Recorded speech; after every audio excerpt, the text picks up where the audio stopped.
50 to 80% discount సరే, నాణ్యత ఉందా?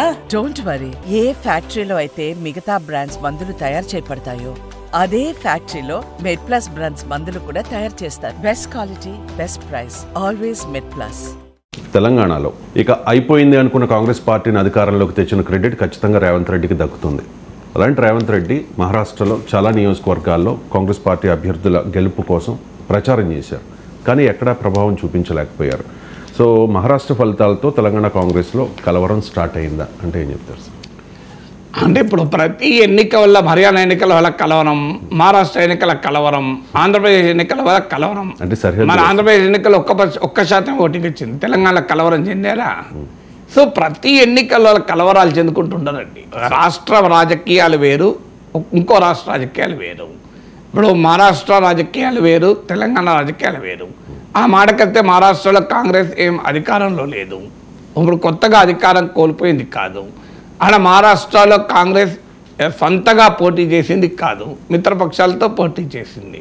మహారాష్ట్రలో కాంగ్రెస్ అధికారంలో లేదు, కాంగ్రెస్ ముఖ్యమంత్రి లేడు, కాంగ్రెస్ క్యాబినెట్ లేదు, కాంగ్రెస్ పార్టీగానే ఎన్నికలో పోలేదు. అసలు కంపారిజన్ ఎక్కడిది?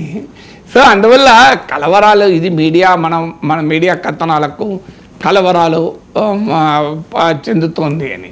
తెలంగాణ కాంగ్రెస్ పార్టీ తెలంగాణ ప్రజలు ఎన్నుకుంటే అధికారంలోకి వచ్చింది తప్ప మహారాష్ట్ర ప్రజలు ఎన్నుకుంటే అధికారంలోకి రాలే, కర్ణాటక ప్రజలు ఎన్నుకుంటే అధికారంలోకి రాలే, లేదా హర్యానా ప్రజలు ఎన్నుకుంటే అధికారంలోకి రాలే.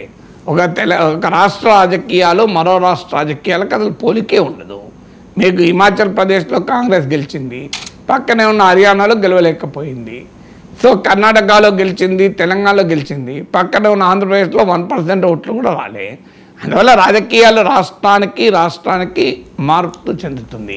కాంగ్రెస్ పార్టీకి కొత్తగా వచ్చిన ఓటమేం కాదు. హర్యానాలో ఓడిపోయారు, మహారాష్ట్రలో ఓడిపోయారు, చాలా రాష్ట్రాల్లో ఓడిపోయారు. కాంగ్రెస్ పార్టీకి ఇప్పుడు గెలిచిన ఎమ్మెల్యేలు, కాంగ్రెస్ పార్టీ కొత్తగా ఓడిపోయింది కనుక ఎమ్మెల్యేలు చెదిరిపోయే పరిస్థితి ఉండదు. మహారాష్ట్రలో బీజేపీ గెలిచింది కనుక కాంగ్రెస్ ఎమ్మెల్యేలు బీజేపీలోకి ఇక్కడ దూకరు కదా. సో ఇక్కడున్న రాజకీయాలు, ఇక్కడున్న ప్రభుత్వము అనే ఫ్యాక్టర్సే పనిచేస్తాయి తప్ప ఇక్కడ ప్రజల్లో ఏ రకమైన అభిప్రాయం ఉంది, ఈ అంశాలే ప్రభావితం చేస్తే తప్ప మహారాష్ట్ర ఎన్నికలు తెలంగాణ కాంగ్రెస్ కలవరం చెందుతాయని అనుకోను. అయితే ఈ రాజకీయ పరిణామాలు మహారాష్ట్రలో కాంగ్రెస్ పార్టీ ఓడిపోవడం డెఫినెట్గా హైకమాండ్ వీకెండ్ చేస్తుంది, ప్రాంతీయ నేతల్ని బలోపేతం చేస్తుంది. ఎప్పుడు కూడా ఒక జాతీయ రాజకీయ పార్టీ ఢిల్లీలోనూ జాతీయ న్యాయస్థాయిలో బలంగా ఉన్నప్పుడు, ఢిల్లీలో కానీ కొన్ని రాష్ట్రాల్లో బలంగా ఉన్నప్పుడు ప్రాంతీయ నేతలు ఎంత బలమైన నాయకులైనా ప్రభావం తక్కువ ఉంటుంది. ఇప్పుడు మీకు ఉదాహరణకు రాజశేఖర్ రెడ్డి ఇక్కడ ముఖ్యమంత్రిగా ఉన్న రోజుల్లో కేవీపీ రామచంద్రరావును పార్లమెంట్ పంపించడానికి నానా కష్టాలు పడాల్సి వచ్చింది. కాంగ్రెస్ హైకమాండ్ను ఒప్పించాల్సి వచ్చింది. రాజశేఖర్ రెడ్డి తిరుగులేని నాయకుడు, ఆయన వల్ల కేంద్రంలో కాంగ్రెస్ అధికారంలోకి రావడం కూడా ఆయన ముఖ్య కారణం. మన్మోహన్ సింగ్ లాంటి నాయకులే because you are there I'm here అన్నాడు. అన్నీ కరెక్టే, కానీ తన ఆత్మగా చెప్పుకున్న కేవీపీ రామచంద్రరావుని పార్లమెంటు పంపించడానికి ఇబ్బంది అయ్యారు. నాకు ఇచ్చిన ఇంటర్వ్యూలోనే కేవీపీ చెప్పాడు ఇది.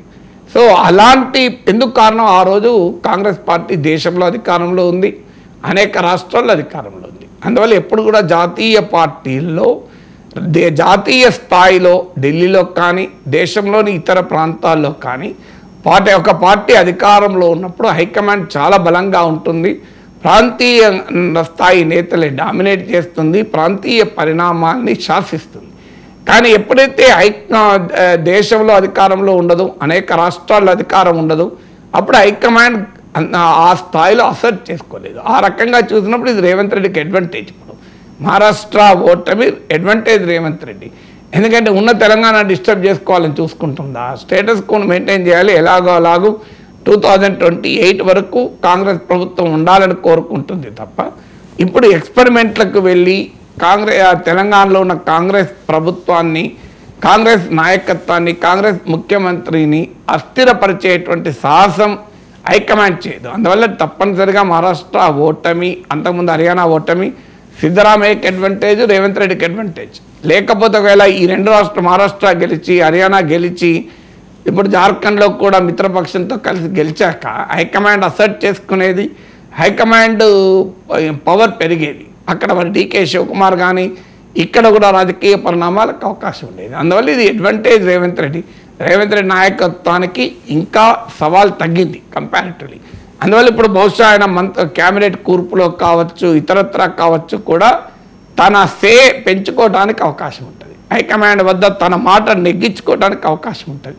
ఎందుకంటే ఈ ప్రాంతీయ నేతలు వర్సెస్ హైకమాండ్ అనేది దేశంలో రాజకీయ పరిస్థితుల కాంటెక్స్ట్లో పనిచేస్తాయి. అందులో దేశంలో రాజకీయ పరిస్థితులు కాంగ్రెస్కు అనుకూలంగా లేనప్పుడు ప్రాంతీయ నేతలు కనీసం ఇక్కడో అక్కడో మాకు అధికారాన్ని నిలబెట్టారు వీళ్ళు, అది కూడా పోతే ఎట్లా అనే పాయింట్ ముందుకు వస్తుంది. అందువల్ల డెఫినెట్గా ఇప్పుడున్న సమయంలో మహారాష్ట్రలో కాంగ్రెస్ వైఫల్యం అడ్వాంటేజ్ రేవంత్ రెడ్డిగా పరిణమిస్తుంది తప్ప ఇప్పుడు రేవంత్ రెడ్డికి ఒక కలవరం తెస్తుంది అనేది నేను అనుకోను.